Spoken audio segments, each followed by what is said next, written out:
You can commence. Thank you. Thanks, Count Corla.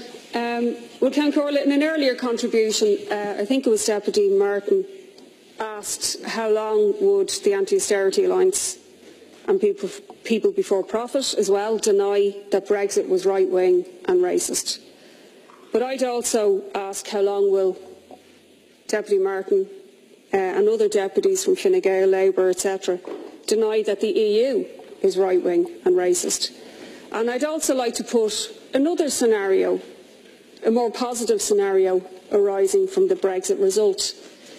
Because as somebody put a post on Facebook, David Cameron is gone, Boris Johnson is gone, Nigel Farage is gone. Who said this was all bad? This is actually, positive. Because, and what we have in the Labour Party is essentially a struggle now between the right wing, Blairite wing of the Labour Party, and the left, the more membership-led section of the Labour Party, a battle for control of the Labour Party. And the Anti-Austerity Alliance and the Socialist Party support the growing movement against austerity and racism, and we support moves to defend Jeremy Corbyn from those who are trying to oust him, because this is a battle of ideas, it's not a battle of personalities. And we send our solidarity to him. He was democratically selected by the membership, not by MPs, and they should have the final say. And actually, arising from Brexit, there's a real prospect now of a left movement to challenge austerity and of a left Labour Party emerging. Probably a split in Labour, two parties, fine, let them go. Similarly with the Tories, there could be two Tory parties. These are not necessarily negative developments at all. In fact, from the point of view of people who want real change, who want the economy run in the interests of the majority, it's good if there's a left movement emerging in Britain around Jeremy Corbyn. And a real prospect of a general election being called and Labour winning that election with the left in the leadership of the party. And that to me is actually a very positive thing.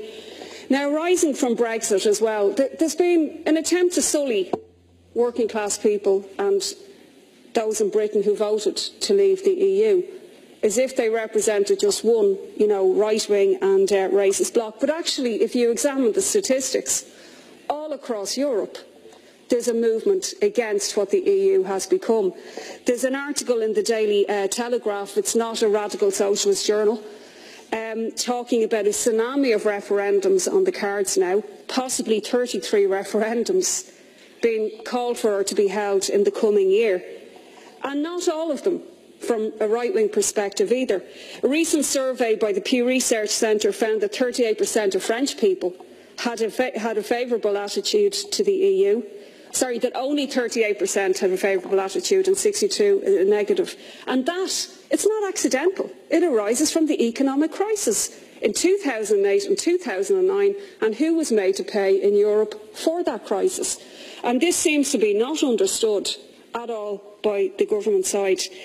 An Ipsos Mori poll as well found that nearly half of voters in 8 big European Union states want to be able to vote on whether to remain members of the bloc, with a third saying they would opt to leave if given the choice. Now, are all of these people right-wing and racist?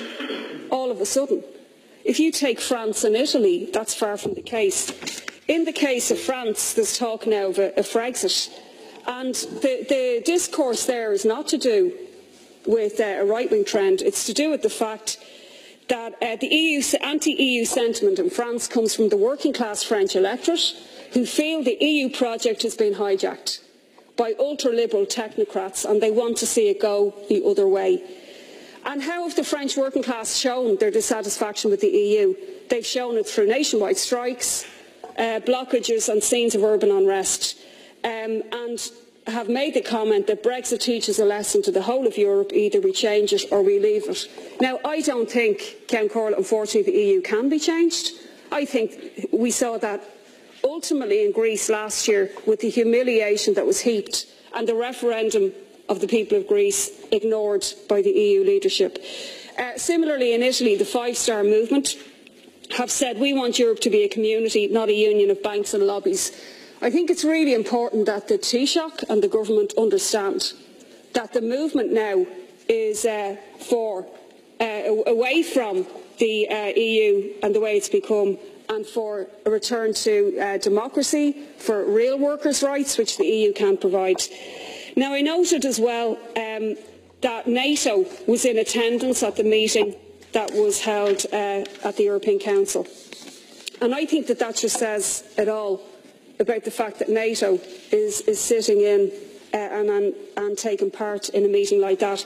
After the meeting, the European Council and NATO issued joint statements that there will be accelerated and practical cooperation between the EU and NATO in selected areas.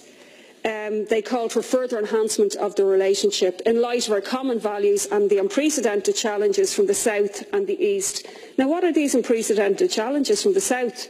They mean poor people from Africa, from other countries trying to escape lives of poverty, but also lives of war that the EU is also involved in, stoking up and supporting and perpetuating.